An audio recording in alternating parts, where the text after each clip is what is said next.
Guys, कैसे हैं आप सब। तो आज के वीडियो में हम लोग सीटेट जनवरी 2024 की प्रिपरेशन को आगे बढ़ाते हुए एक और न्यू टॉपिक के साथ में डिस्कस करेंगे। वो जो टॉपिक है वो इतना इम्पॉर्टेंट है। अगर आप लोग पेपर 1 के लिए प्रिपेयर कर रहे हैं, पेपर 2 के लिए, दोनों पेपर के लिए इक्वली इम्पॉर्टेंट है। अगर मैं बात करूँ इस टॉपिक में से क्वेश्चन कितने आते हैं, तो देखिए इस टॉपिक में से आप लोगों को हर साल जो है वो 2 से 3 मार्क के क्वेश्चन आप लोगों को 100% देखने को मिलेंगे। ये बात आप लोगों को जब पता चलेगी, जब आप लोग इसके प्रीवियस उठाएंगे, तो आप लोगों को ये बात समझ आएगी कि ये जो टॉपिक है वो कितना इंपॉर्टेंट है और इस टॉपिक में से कितने सारे क्वेश्चन हर साल पूछे जाते हैं। आज का हमारा जो टॉपिक होने वाला है वो होने वाला है जीन पियाजे की कॉग्निटिव डेवलपमेंट थ्योरी। अब कॉग्निशन का मतलब क्या होता है? संज्ञान होता है, बच्चे का ज्ञान होता है कि बच्चे का जो मस्तिष्क होता है, उसका माइंड होता है, वो किस तरीके से डेवलप होता है। तो कॉग्निटिव डेवलपमेंट थ्योरी में हम लोग यही पढ़ेंगे। सबसे पहले मैं आप लोगों को इसकी कुछ बेसिक बातें बताऊंगी कि जीन पियाजे कौन थे, ये क्या थे। उसके बाद में मैं इन्होंने अपनी क्या थ्योरी थी उसके बारे में बताऊंगी। क्योंकि देखिए थ्योरी के बारे में तो हम लोगों से क्वेश्चन पूछे ही जाते हैं, उनके जो डेवलपमेंट के इन्होंने जो स्टेजेस दी हैं उसके बारे में तो क्वेश्चन पूछे ही जाते हैं। साथ साथ में इनके बारे में भी कई बार जो है वो क्वेश्चन पूछ लिए जाते हैं, लेकिन हम लोग इनको हल्के में ले लेते हैं और थोड़ा ध्यान में नहीं रखते हैं। लेकिन 2-3 लाइनें अगर आप लोग ध्यान से देखें तो आप लोगों का जीन प्याजे वाला टॉपिक बहुत अच्छे से क्लियर हो जाएगा। सबसे पहले तो आप लोगों को ये पता होना चाहिए कि जीन प्याजे कहाँ से थे। तो देखिए ये स्विस मनोवैज्ञानिक थे, यानी कि स्विट्जरलैंड से थे। दूसरी बात आती है, ये कंस्ट्रक्टिविज्म थे। कंस्ट्रक्टिविज्म पे ये ध्यान रखते थे, मतलब ये फोकस करते थे रचनावाद पर, यानी कि बच्चा जो होता है वो अपने कंसेप्ट को किस तरीके से कंस्ट्रक्ट करता है। कंस्ट्रक्टिविज्म की बात करते हैं तो उसमें जीन प्याजे भी शामिल है। उसके बाद में देखिए बहुत सारे मनोवैज्ञानिक है जो कंस्ट्रक्टिविज्म पर फोकस करते हैं, साथ साथ में जीन पियाजे सबसे ज्यादा फोकस करते हैं, इसीलिए इनको कंस्ट्रक्टिविस्ट ही बोला जाता है। उसके बाद में आता है फादर ऑफ चाइल्ड साइकोलॉजी। बहुत बार क्वेश्चन पूछा जा चुका है, बहुत बार। चाहे आप लोगों का सी टेट हो, राजस्थान का टेट एग्जाम हो, चाहे यूपी टेट हो, बिहार टेट हो, एच टेट हो, एस टेट हो, मैक्सिमम टाइम ये क्वेश्चन पूछा जाता है फादर ऑफ चाइल्ड साइकोलॉजी कौन है। देखिए बहुत सारे कैंडिडेट्स को तो ये पता है कि कंस्ट्रक्टिविज्म है, संज्ञानात्मक विकास के बारे में बताते हैं जीन पियाजे, लेकिन चाइल्ड साइकोलॉजी के फादर है जीन पियाजे। तो ये बात आप लोगों को बहुत ज्यादा अच्छे से ध्यान रखनी है कि चाइल्ड साइकोलॉजी के फादर जो है वो जीन प्याजे है। उसके बाद में आता है, देखिए आप लोगों को इतना तो समझ आ गया होगा कि इन्होंने अपना जो है वो थ्योरी में क्या बताया है, यानी संज्ञान के बारे में बताया है। तो इन्होंने अपनी एक बुक भी लिखी थी, उस बुक का नाम था संज्ञानात्मक विकास कब और क्यों। तो मतलब कि अगर कभी भी आप कोई भी टॉपिक देखते हैं, कोई भी क्वेश्चन पढ़ते हैं, तो अगर आप लोगों को ये वाला वर्ड देखने को मिल जाए संज्ञानात्मक या संज्ञान, तो आप समझ लीजिएगा कि 99% बात जो हो रही है वो जीन प्याजे की हो रही है। 1% आप अलग बोल सकते हैं कि हाँ कोई और मनोवैज्ञानिक हो सकता है, बट 98 से 99% जिस लाइन में आप लोगों को संज्ञानात्मक वर्ड देखने को मिलेगा, वहां पर आप लोगों को जीन प्याजे साथ में बैठे हुए मिलेंगे, यानी कि जीन प्याजे के बारे में बात हो रही है, इसका कहने का मतलब ये है। उसके बाद में देखिए जीन प्याजे जो वो है, उन्होंने अपनी कुछ स्टेजेस दी है। कितनी स्टेजेस दी है? तो 4 स्टेजेस दी है। देखिए इस 4 स्टेजेस पर भी क्वेश्चन पूछे जाते हैं कि ऐसे कौन से मनोवैज्ञानिक है, ऐसे कौन से रचनावादी है, या ऐसे कौन से कंस्ट्रक्टिविस्ट है जिन्होंने अपने संज्ञानात्मक विकास जो है उसको स्टेजेस में बांटा है। तो स्टेजेस में बांटा है, हाँ स्टेजेस में बांटा है इन्होंने। कितने स्टेजेस में बांटा है? 4 स्टेजेस में बांटा है। अब ये स्टेजेस है कौन कौन से, उसके बारे में भी हम लोग डिटेल में देखेंगे। सबसे पहले मैं आप लोगों को बताऊं संवेदनात्मक गामक अवस्था, यानी कि संवेदनाओं पर सीखने वाली जो अवस्था होती है उसको हम संवेगात्मक गामक अवस्था बोलते हैं। देखिए सबसे पहले तो मैं आप लोगों को इनके नाम बताऊंगी और थोड़ी देर बाद मैं इसको फिर से जो है वो आप लोगों के साथ में डिटेल में डिस्कस करूंगी कि ये चारों अवस्थाएं है क्या। तो सबसे पहले तो आप लोग सिर्फ नाम और जो इनकी एज होती है, यानी स्टेजेस में बांटा है, अलग अलग एज के हिसाब से इन्होंने बांटा है कि किस बच्चे की एज कितनी है और उसको किस तरीके की अवस्था में रखना चाहिए। 4 स्टेजेस में बांटा है और चारों को अलग अलग एजेस में भी बांटा है। तो सबसे पहले आते हैं संवेदनात्मक गामक अवस्था। संवेदनात्मक गामक अवस्था यानी शैशव अवस्था, जब बच्चा छोटा होता है, शिशु अवस्था में होता है, छोटा होता है, तब की बात हो रही है, यानी कि 0 से 2 साल के बच्चे की बात हो रही है। उसके बाद में आता है पूर्व संक्रियात्मक अवस्था, जिसको हम प्री ऑपरेशनल स्टेज भी बोलते हैं। पूर्व संक्रियात्मक अवस्था, इसको आप लोग मान सकते हो। देखिए 2 साल की अवस्था यहाँ खत्म हो रही है, मतलब यहाँ पर 2 से शुरू हो जाएगी। 2 साल में शुरू हो गई और 6 साल पर खत्म हो गई। अब यहाँ पर मैंने लिखा है 6 साल, कई बार बहुत सारी जगह पे आप लोगों को 6 से 7 भी मिल जाएगा, फिर 7 से 8 भी मिल जाएगा। तो देखिए आप लोगों के यहाँ पर जस्ट 6 लिखा हुआ है, तो 6 ईयर का मतलब ये नहीं है कि फिक्स 6 ही होगा। अब यहाँ पर 6 से 7 भी हो सकता है, तो आप लोगों को डरने की जरूरत नहीं है, क्योंकि एग्जाम टाइम में हम लोग घबरा जाते हैं, क्योंकि हम लोगों ने पढ़ा तो 2 से 6 होता है और एग्जाम में आ जाता है 2 से 7। तो अगर 2 से 7 भी आ रहा है तो भी आप लोगों का पूर्व संक्रियात्मक अवस्था ही होगा, क्योंकि यहाँ पर एजेस जो है वो एकदम फिक्स, एकदम आप जो है वो उसको प्योर नहीं मान सकते, उसमें 1-2 साल जो है वो आप लोगों को आगे पीछे देखने को मिल सकता है। उसके बाद में आती है कंक्रीट ऑपरेशनल, जिसको आप लोग संक्रियात्मक अवस्था बोलते हैं। ये जो अवस्था थी वो 6 साल से लेकर 11 से 12। अब 6-7 साल का मतलब है आप लोग 6 से 7 साल लगभग और 11 से 12 साल लगभग जिस अवस्था पर यहाँ खत्म होती है, तो ये अवस्था हो जाती है। उसके बाद में सबसे लास्ट औपचारिक संक्रियात्मक अवस्था यानी कि फॉर्मल ऑपरेशनल, जो आप लोगों की 11 या 12 साल में स्टार्ट होती है और उसके बाद में लाइफ लॉन्ग आप लोगों की जो है वो हमारे माइंड में ये बात चलती रहती है। तो इस तरीके से 4 स्टेजेस में बांटा है। अब हम लोग स्टेजेस को पूरा डिटेल में डिस्क्राइब करेंगे। पहली जो अवस्था है वो पहली अवस्था है संवेदनात्मक गामक अवस्था। संवेदनात्मक गामक अवस्था जो होता है उसको हिंदी में बोला जाता है sensory motor stage. Sensory motor stage की जो एज होती है, सबसे पहले तो आप लोगों को ये ध्यान में रखना है, उसकी जो एज होती है वो 0 से लेकर 2 साल तक होती है। 0 का मतलब है जब बच्चे ने जन्म लिया है, बर्थ टू 2 ईयर, राइट। तो यहाँ तक उसकी एज होती है। अब सेंसरी का मतलब होता है सेंसेस से सीखना। सेंसेस का मतलब होता है टच करके, फील करके, हाथों से, क्योंकि ये वो अवस्था होती है जिसमें न तो बच्चा बोल सकता है, न बच्चा कुछ भी अपना जो है वो बोल के एक्सप्रेस कर सकता है किसी भी चीज को। वो सिर्फ और सिर्फ कोई भी चीज जो है वो बता सकता है। मान लो उस बच्चे को अगर भूख लगी है तो वो बच्चा सिर्फ रोकर ही बता सकता है कि हाँ उसे भूख लगी है। जब वो रोएगा तो उसके घर वालों को अपने आप पता चल जाएगा कि हाँ अब इसको भूख लगी है। तो ये होती है सेंसेस, यानी वो अपने माइंड में ही एक ऐसी प्रिकॉशंस बना रहा है, वो माइंड में ही जो है वो इस तरीके से शो ऑफ कर रहा है हमारे सामने कि हाँ उसको भूख लगी है। तो ये जो अवस्था होती है जब वो अपने हाथों के माध्यम से, अपने पैरों के थ्रू कोई ना कोई एक्टिविटी करता है, उस एक्टिविटी को जो करता है उसी को हम लोग मोटर स्किल्स बोलते हैं। यानी कि शरीर के माध्यम से अगर कोई भी बच्चा जो है वो कोई एक्टिविटी कर रहा है तो उसको हम लोग फर्स्ट स्टेज में लेके आते हैं। संवेदनाओं के माध्यम से सीखता है, यानी कोई ना कोई एक्टिविटी या फिर तो वो अपने हाथों से कर रहा है या फिर जो है वो अपने कुछ सेंसेस या फिर कुछ ऐसे सिम्टम्स या कुछ ऐसे साइन हम लोगों को देगा जिसके कारण हम लोगों को पता चल जाएगा कि हाँ बच्चा अभी जो है वो उसको इस चीज की जरूरत है। उसके बाद में हम लोग देखते हैं कि ये देखिए जो सेंसरी मोटर अवस्था होती है इसको कुछ गामक क्रियाएं बोलते हैं। गामक क्रियाओं का मतलब होता है गति के द्वारा, हाथों या पैरों की गति, मुंह की गति, चेहरे की गति या पूरे शरीर की गति। तो इस तरीके की जो गति होती है उसको हम लोग बोलते हैं। वो जो गति होती है हाथों की गति, मान लीजिए कोई बच्चा है वो अपने हाथों की गति कर रहा है, तो वो हाथों की गति जो होती है वो उसके मस्तिष्क से जुड़ी हुई होती है, उसके माइंड से जुड़ी हुई होती है। तो माइंड से जुड़ी हुई उसकी जो गति होती है उसको ही हम लोग स्कीमा बोलते हैं। देखिए ये जो स्कीमा वर्ड है वो अपने आप में बहुत ही बड़ा और बहुत ही इंपॉर्टेंट वर्ड है। इसको आप लोग डबल स्टार कर लीजिए, क्योंकि ये जो वर्ड है इस वर्ड में से 100% आप लोगों को क्वेश्चन पूछा जाएगा। अगर कहीं पर भी आप लोगों को जीन प्याजे से टॉपिक, जीन प्याजे वाले टॉपिक में से अगर आप लोगों को कुछ भी पढ़ने को मिलेगा तो उसमें स्कीमा वर्ड आप लोगों को सबसे पहले मिलेगा।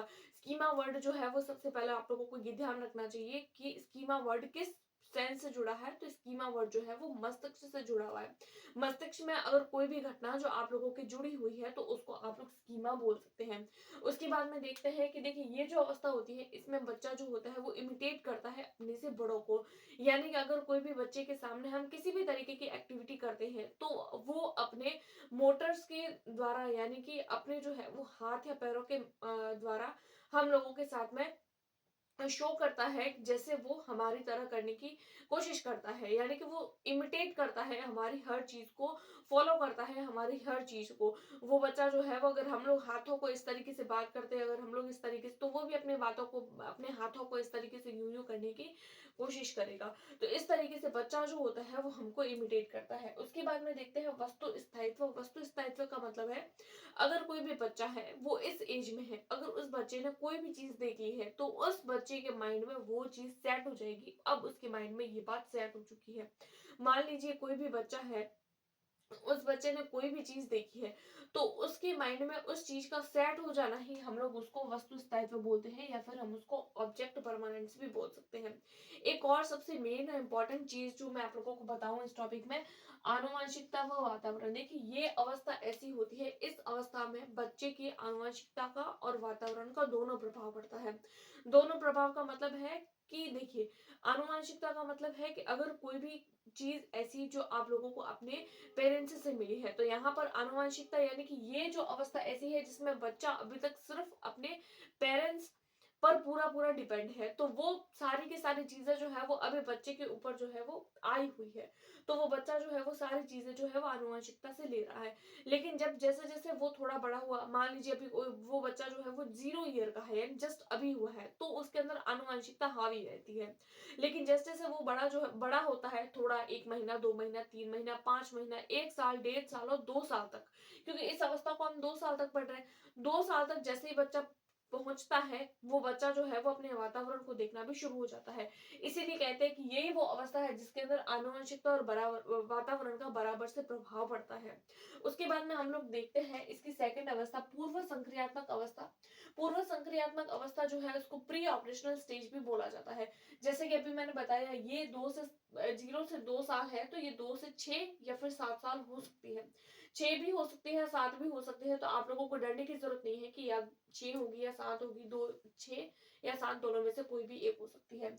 उसके बाद में हम देखते हैं इसकी क्या विशेषता है। तो देखिए, इस अवस्था में बच्चा जो होता है वो अहम केंद्रित होता है, आत्म केंद्रित होता है। यानी कि बच्चा जो होता है वो खुद को सेंटर में रखता है। कोई भी चीज होती है तो वो सबसे पहले खुद को मिड में रखेगा, मिड में रख के कोई भी चीज सीखने की कोशिश करेगा। खुद को मिड में रखेगा, उसको लगता है कि मैं ही हूँ, जो भी हूँ वो सब कुछ मैं हूँ, हर जगह से मुझे इंपॉर्टेंस मिले। यानी कि वो बच्चा जो है वो हर जगह से खुद को आगे रखना चाह रहा है, खुद को मिड में रखना चाह रहा है कि हर जगह से कोई भी चीज हो तो पहले मुझसे शुरू हो। तो इसको हम लोग बोल सकते हैं ईगो सेंट्रिक बोल सकते हैं, यानी बच्चा खुद के बारे में सोच रहा है, खुद को सबसे आगे, खुद को सबके बीच में जो है वो, यानी कि बच्चा जो है वो खुद को इस तरीके से रखना चाह रहा है। मान लीजिए ये बच्चा है और यहाँ पर पूरा सोसाइटी, पूरा मोहल्ला या पूरा परिवार ये है, तो बच्चा जो है वो खुद को इस पोजीशन पर रखना चाह रहा है। बच्चा जो है वो खुद को मिड में रखना चाह रहा है, यानी कि अगर कोई भी चीज हो रही है तो सबसे पहले उस बच्चे तक वो इन्फॉर्मेशन या वो कोई भी चीज है वो होनी चाहिए। तो बच्चा खुद को जो है वो सर्वोपरि मानता है इस टाइम पर। उसके बाद में आती है जीवात्मा। जीवात्मा का मतलब होता है बच्चा जो है वो हर चीज में एनिमल्स में ढूंढता है। यानी बच्चा जो है वो डिफरेंशिएट नहीं कर पाता है लिविंग थिंग्स में और नॉन लिविंग थिंग्स में। मान लीजिए किसी बच्चे के पास में जो है वो जैसे कि देखिए ये मार्कर है, ये मार्कर को उस बच्चे ने देखा। अब मान लीजिए मार्कर से बच्चे को चोट लग गई, मार्कर से बच्चे को चोट लगने पर वो बच्चा रोएगा। अब अगर उसको कोई पेरेंट्स, कोई भी उसका बड़ा भाई बहन उसको ये बोल दे कि देख मैंने भी इस मार्कर को वापस से मार दिया, देख अभी इसको भी चोट लगी है, जितने तुझे चोट लगी है उतनी की उतनी इस मार्कर को भी चोट लगी है, तो वो बच्चा इस बात पर विश्वास कर लेता है। उसको विश्वास हो जाता है कि हाँ, जितनी मुझे चोट लगी है उतनी इस मार्कर को भी लगी होगी। यही चीज जो होती है वो हमारी जीवात्मा होती है, यानी कि एनिमिज्मा आप जिसको बोल सकते हैं। यानी बच्चा जो है वो लिविंग थिंग्स यानी कि जो खुद है और नॉन लिविंग जो ये मार्कर है उस पर डिफरेंशिएट नहीं कर पा रहा है। उसको नहीं पता चल पा रहा है कि क्या चीज को दर्द होता है और क्या चीज टच भी नहीं कर सकती है। तो इसको ही हम लोग जो है वो एनिमिज्मा बोलते हैं, जीवात्मा बोलते हैं। उसके बाद में आता है डोंट थिंक बैकवर्ड्स, यानी अपरिवर्तनशीलता। इस अवस्था में बच्चा जो है वो अपरिवर्तनशील नहीं हो पाता है। मान लीजिए कोई बच्चे को हम लोगों ने कोई रास्ता पूछा, तो वो रास्ता चलता चलता आगे की तरफ जाएगा, एक एक गली जाएगा, 2 गली जाएगा, 3 गली जाएगा, उसको जहां पर भी पहुंचना होगा वो एक बारी में आराम से पहुंच जाएगा। लेकिन जब उसी बच्चे को वापस आने के लिए कहा जाता है तो वो कंफ्यूज हो जाएगा, क्योंकि वो एक तरफ जो है वो सिर्फ, वो बच्चा जो है वो एक डायरेक्शन में सोच रहा है, वो सारी डायरेक्शन में सोच नहीं पा रहा है। तो इस तरीके से हम बोल सकते हैं कि वो अपरिवर्तनशील होता है, वो सिर्फ एक डायरेक्शन में चलता है, सारी डायरेक्शन में इस अवस्था में बच्चा नहीं चल सकता। उसके बाद में देखते हैं फॉल्स रीजनिंग या फिर अतार्किक चिंतन। यानी कि अगर कोई भी बच्चा इस अवस्था में कुछ भी सोचता है तो उस सोचने के पीछे उसका कोई भी लॉजिक नहीं होता है, कोई भी तर्क नहीं होता है। अगर उसने कोई भी बात सोची है तो वो ऐसे ही सोच लेगा, उसके माइंड में कुछ भी नहीं है। उसको ऐसे लगेगा, कई बार हम सोचते हैं ट्रेन में जाते हैं तो हमको लगता है कि हम ट्रेन के साथ साथ चल रहे हैं, और साथ में पेड़ जो है साइड वाले तो वो भी चल रहे हैं। तो वो जो चीज है वो एक तरीके से आप लोग बोल सकते हैं फॉल्स रीजनिंग, यानी कि जैसे कि हम लोग बोलते हैं चंदा मामा है या फिर जो है वो डॉल है, डॉल का घर है, तो वो बच्चा क्या सोच रहा है कि हाँ यही रियल है, उसको हर चीज रियल दिख रही है। चंदा मामा है तो उसको लगेगा कि हाँ वो भी मामा है। तो वो एक तरीके से रीजनिंग करता है। अब उसके दिमाग में उसको लेकर अलग अलग तरीके से वो रीजनिंग करेगा कि हाँ मामा है तो क्यों है। जब वो क्यों के उत्तर खुद के ही जो है वो एक अलग तरीके की तर्क लगाकर जब वो आंसर देने की कोशिश करता है तो उसको ही हम लोग फॉल्स रीजनिंग कहते हैं। तो ये 2 स्टेजेस है, ये भी इम्पोर्टेंट है। अब हम पढ़ते हैं इसकी तीसरी और चौथी स्टेज। वीडियो को आगे बढ़ाते हुए हमारे थर्ड स्टेज जो जीन पियाजे की है उसकी तरफ देखते हैं। थर्ड स्टेज जो है वो है मूर्त संक्रियात्मक अवस्था यानी कि कंक्रीट ऑपरेशनल स्टेज। इसकी एज तो आप लोगों को लगभग पता चल ही गई होगी कि 6 से 7 साल में शुरू होती है और 11-12 तक लगभग चलती है। इसके अंदर ऐसी कौन कौन सी क्वालिटीज है जब जो बच्चे के अंदर डेवलप होती है। सबसे पहले हम लोग देखते हैं, हम लोगों ने अभी देखा था कि जो इससे पहले वाली स्टेज में हम लोगों ने देखा था कि बच्चा जो है वो अतार्किक चिंतन करता है, यानी वो बच्चा जो है वो फॉल्स रीजनिंग करता है, उसके अंदर किसी कोई भी चीज सोचने का तर्क नहीं होता है। इस अवस्था में बच्चे के अंदर जो है वो उस अतार्किक चिंतन जो है वो खत्म हो जाता है और बच्चा जो है वो तार्किक चिंतन की ओर जाने लगता है। तो बच्चे के अंदर अतार्किक चिंतन जो होता है वो खत्म हो जाता है और शुरुआत हो जाती है तार्किक चिंतन की, यानी बच्चा जो है वो अब फॉल्स रीजनिंग को भूल जाता है और हर चीज के पीछे रियलिटी को ढूंढने लगता है और उसके समझ आने लगती है कि रियल में कोई भी चीज क्या होती है। हर चीज का तर्क देने लगता है, वो भी लॉजिक के साथ। उसके बाद में आता है आरोही और अवरोही छोटे से बड़ा। देखिए ये जो दोनों चीजें होती है इस दोनों शब्दों पर भी आप लोग डबल स्टार लगा सकते हैं। सीरिएशन का मतलब आप लोग समझ सकते हैं, यानी कोई भी चीज की सीरीज होती है। जैसे इससे पहले के स्टेज में मैंने आप लोगों को एग्जांपल बताया था कि कोई भी बच्चा जो है वो अगर रास्ता ढूंढ रहा है तो उसको एक जगह का रास्ता तो मिल जाता है एक जाने का, बट आने में वो भूल जाता है। लेकिन ये वो अवस्था होती है, इस अवस्था में बच्चा जो है वो जा रहा है तो वापस आ भी सकता है। अब इस अवस्था में वो बच्चा जो है वो सीरिएशन जो है वो सीख गया है। सीरिएशन का मतलब है कि उस बच्चे को एक सीरीज समझ आ गई है। छोटे से बड़े की बात करें अगर आप लोग कि कोई भी चीज कितनी छोटी है कितनी बड़ी है, अगर आप लोग आरोही अवरोही की बात करें और डिसेंडिंग असेंडिंग जिसको बोलते हैं, तो उसके बारे में भी अब बच्चा जो है वो बहुत अच्छे से लॉजिक कर सकता है। उसके बाद में आता है रिवर्सिबल थिंकिंग होती है। रिवर्सिबल थिंकिंग का मतलब है वही वापस से कि वो बच्चा जो होता है वो एक साइड और दोनों साइड, यानी कि वो बच्चा जो है वो दोनों साइड से सोच सकता है। आप लोग इस तरीके से मान सकते हैं, अगर कोई भी बच्चा जो है वो एक साइड से यहाँ आ रहा है तो वह वापस यहाँ साइड से इस साइड पर भी जा सकता है। तो इसको ही हम लोग रिवर्सिबल थिंकिंग बोलते हैं। रिवर्स कर सकता है किसी भी अपनी थॉट में, किसी भी अपनी बात में, कोई भी ऐसी बात जो उसके माइंड में है उसको वो फिर से रिवर्स कर सकता है। इसको ही हम लोग रिवर्सिबल थिंकिंग बोलते हैं। उसके बाद में हम लोग देखते हैं इसकी चौथी स्टेज। चौथी स्टेज जो है वो औपचारिक संक्रियात्मक अवस्था है। इसको हम लोग फॉर्मल ऑपरेशनल स्टेज भी बोलते हैं। ये अवस्था होती है वो 12 से, देखिए ये स्टेज 11-12 पर खत्म हो रही है तो ऑब्वियसली ये वाली स्टेज जो है वो 11-12 पर खत्म होगी और उसके बाद तक चलेगी। इसके अंदर क्या होता है, इसके अंदर बच्चे के अंदर प्रॉब्लम सॉल्विंग जो होता है, प्रॉब्लम सॉल्व किस तरीके से करते हैं, क्रिएटिविटी किस तरीके से आती है, कोई भी चीज का समस्या समाधान, अगर समस्या आई है तो समाधान को लेकर आई है, ये सारी चीजें जो है वो उस बच्चे के अंदर आ जाती है। तार्किक चिंतन जो होता है वो बच्चे के अंदर आ जाता है। साथ साथ में इस अवस्था में बच्चे के अंदर अमूर्त चिंतन आ जाता है। अमूर्त चिंतन का मतलब होता है अगर कोई भी बच्चा जो है वो, मान लीजिए कोई भी बच्चा है, उस बच्चे को मैंने ये चीज दिखाई है, ये मार्कर है, उसको उस बच्चे को पता है।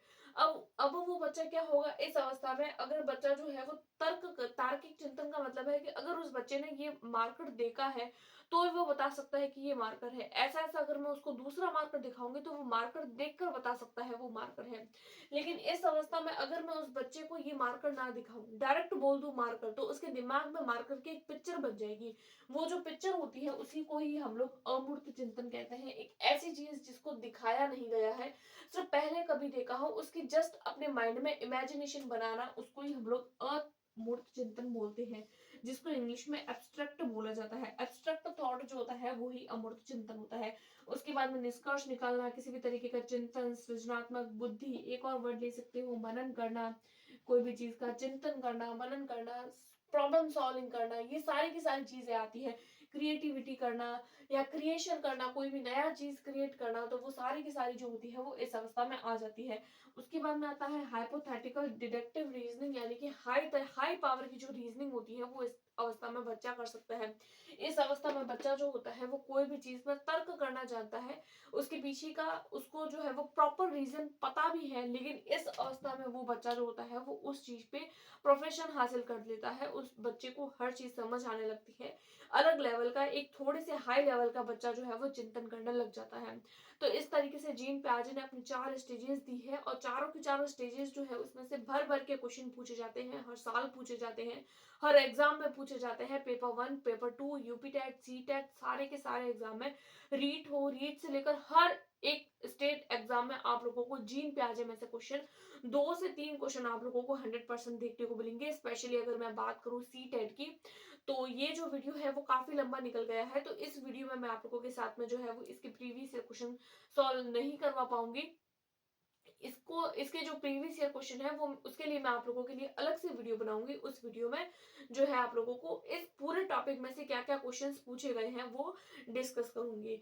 तो आज की अगर आप लोगों को क्लास पसंद आई है तो प्लीज लाइक करें वीडियो को, चैनल को अभी तक सब्सक्राइब नहीं किया है तो प्लीज सब्सक्राइब कर लें और अपने दोस्तों के साथ भी जरूर शेयर करें। Thanks for watching.